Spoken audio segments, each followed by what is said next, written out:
صباح الفل يا قلبي.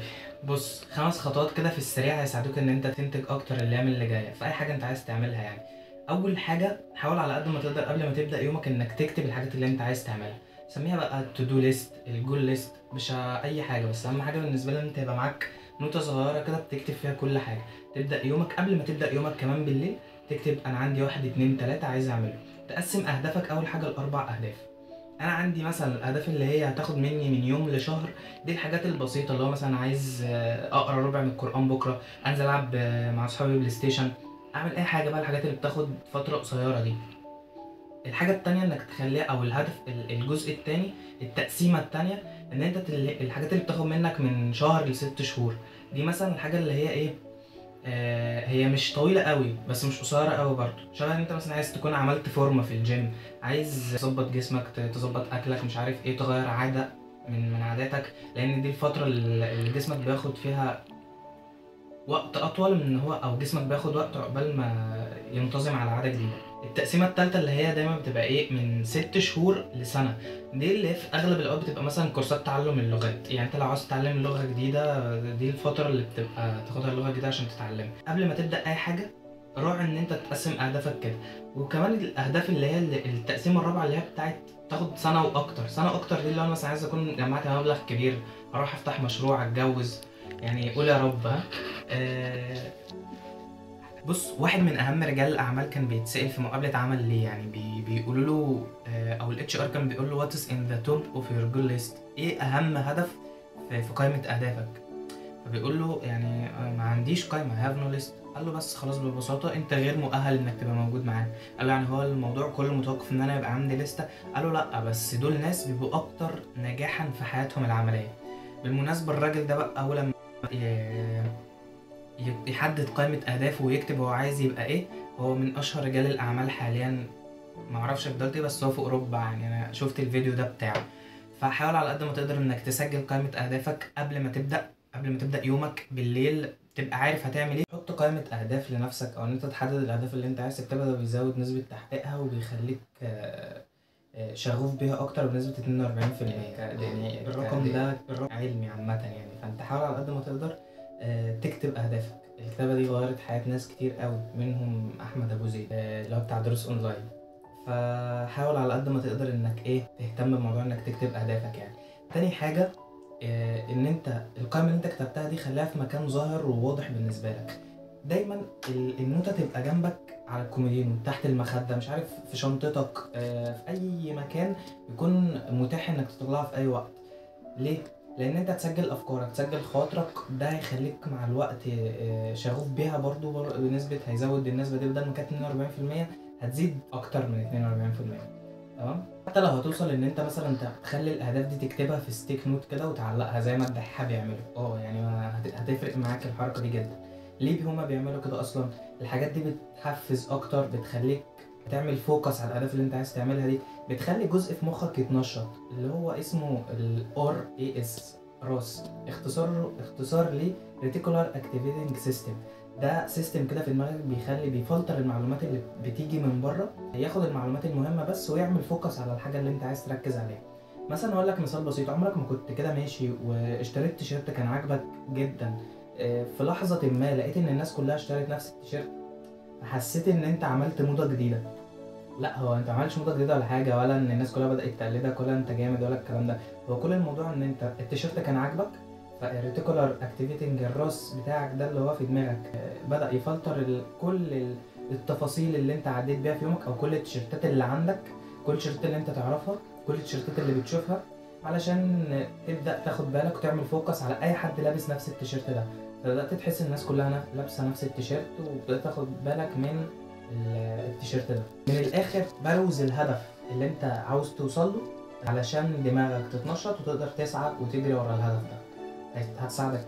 تالت خطوة من الخطوات دي انك تكتب الحاجات اللي انت وصلت لها. خليك مبروز اي تقدم انت وصلت له في الهدف اللي انت محدده لنفسك. يعني مثلا لو حققت الهدف، اكتب جنبه صح. لو لسه قدامه شويه، اكتب قربت توصل له مثلا بنسبة قد ايه. انا لا، ده انا في الطريق، قاعد لي مثلا 50%، وهكذا. هتلاقي ان الموضوع ده بيساعدك كتير. بالمناسبة يعني في تطبيقات كتير قوي بتساعدك على الموضوع ده، بتساعدك انك تدون، بتساعدك انك تاخد الستبس في اهدافك. لو عايزها قولي وابقى اكتبها لك تحت في الكومنتات، او ممكن ابعت لك لينك، يعني اي حاجة بس عرفني بس.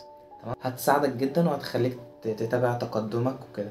كمان حاول ترتب في حياتك ان انت ايه، مش مجرد ان انا بس بتابع تقدمي في الاهداف، لا انت خليه نظام حياة. يعني في الالعاب مثلا لو انت بتلعب لعبة معينة زي بابجي مش عارف، انت تابع تقدمك، يعني خليك دايما منتبه ان انا وصلت لحد فين في الحاجة الفلانية، قدرت اوصل لفين في اللعب. طبعا هو مش المقصود ان انت تخلي وقتك كله لعب، بس المقصود ان انت حتى لما تيجي تلعب تستفاد من لعبك، تظبط دماغك على كده. رابعا، وخلي بالك دي من اكتر الحاجات اللي هتساعدك وهتفيدك جدا في حياتك. بص، تخيل ان انت وصلت للهدف ده وحققته. والموضوع هنا مش ان انت تتخيل انك وصلت للهدف ده وحققته. يعني ايه الكلام ده؟ يعني انا مش عايزك، هو اصلا انت تتخيل انك وصلت وحققت الهدف ده، دي حاجه مضره. ده بيديك حاجه، يعني بيديك احساس مزيف بالانجاز، بيديك احساس ان انت وصلت للحاجه دي وخلاص. يعني الدوبامين اللي انت هتاخده منه لما توصل للهدف ده راح. ف... طب ايه الهدف اصلا من ان انا ابدا اتخيل الحاجه دي او ابدا اتخيل ان انا وصلتها؟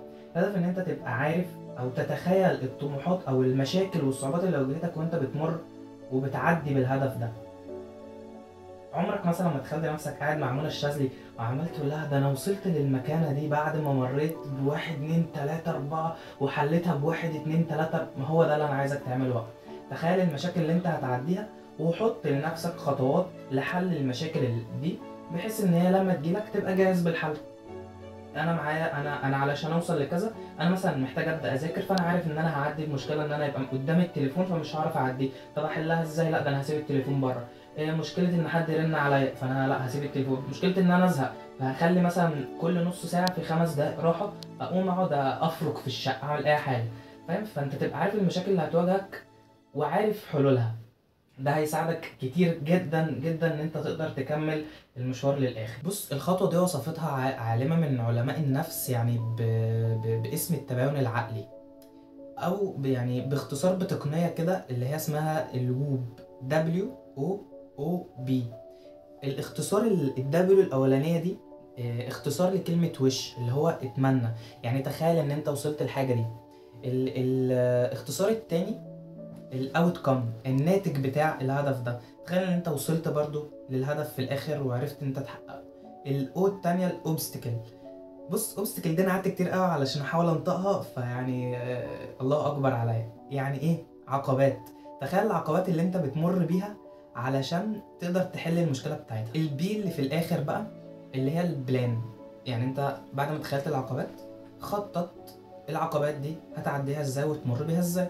بس الموضوع سهل وبسيط جدا، وكل الموضوع هنا في دماغك. لو قدرت تعدي بس العبط اللي جوه دماغك والافكار السلبيه اللي انت بتمر بيها، هتلاقي نفسك حققت حاجات كتير قوي على المدى البعيد. بص، خامسا وخلي بالك دي يعتبر من اهم الحاجات اللي انت هتبقى محتاج تاخد بالك او تحطها في اعتبارك، يعني انك وانت بترسم طريقك او انت بتكتب اهدافك او انت بتتخيلها، تتخيل الناتج بتاعها، تتخيل العقبات اللي انت هتمر بيها، تبقى عارف وتحط الطريق، ترسم الطريق على هويتك انت الشخصيه. يعني ايه ارسم الطريق على هويتي انا الشخصيه؟ انا هنا عايزك تعرف انت ازاي تعمل خطة تنفعك انت وبس، خطة تبقى فعالة ليك، خطة تبقى فعالة لشخصيتك. بص، هقولك تجربة بسيطة اتعملت بره كده. اوقات الانتخابات جابوا ناس وقسموهم لنصين. النص الاول قالوا له انت هتنتخب مين، النص التاني قالوا له انت كمنتخب هتنتخب مين. هنا انت قالوا له الجملة بس، هنا عرفوا الشخص اللي بينتخب على الهوية بتاعته. فطبعا يعني تتوقع مين اللي طلعوا منه بفايدة اكتر او طلع منه بانتاجية اكتر. انت توقعت صح، وهم النص اللي اتعرفوا بالهوية بتاعتهم. موضوع انك بتعرف الهوية دي بمعنى مثلا انك لو شخص كسول هتخلي مخك يرسم طريقك على اساس انك شخص كسول، فيبدأ يحط اهداف وحلول لمشكلة انك شخص كسول، ودايما الهدف اللي انت عايز توصل له هيبقى عامل في اعتباره ان انت شخص كسول. ودي مشكلة، انا بقولك كسول بكرر لك كتير، لان يعني انت لما كل شوية تفكر نفسك انك كسول او متخاذل او مسوف، هتعرف تحط خطة مناسبة جدا كشخص عايز يبقى بيزنس مان او مهندس او دكتور شاطر او ايا يكن هدفك يعني. اقوى صفة هتلاقيها في نفسك ان انت تبقى عارف تعرف نفسك. انت لو عرفت تعرف نفسك هتبقى عارف عيوبها فهتعرف تتجنبها. عارف انت اللي هو شبه ايه، اول خطوة من حل اي مشكلة في الدنيا انك تبقى عارف المشكلة. وده خطوة علاج نفسي بحتة، يعني انت بتشوفها في الافلام واي حد هتقابله هيقولها لك. طالما انت عرفت المشكلة حلتها بنسبة 50%. وانا خلصنا، انا بس كنت عايز اعرف انت استفدت بحاجة ولا لا، فلو استفدت عرفني او اكتب في الكومنتات، اعمل لايك بقى، يعني اي حاجة، فاهم؟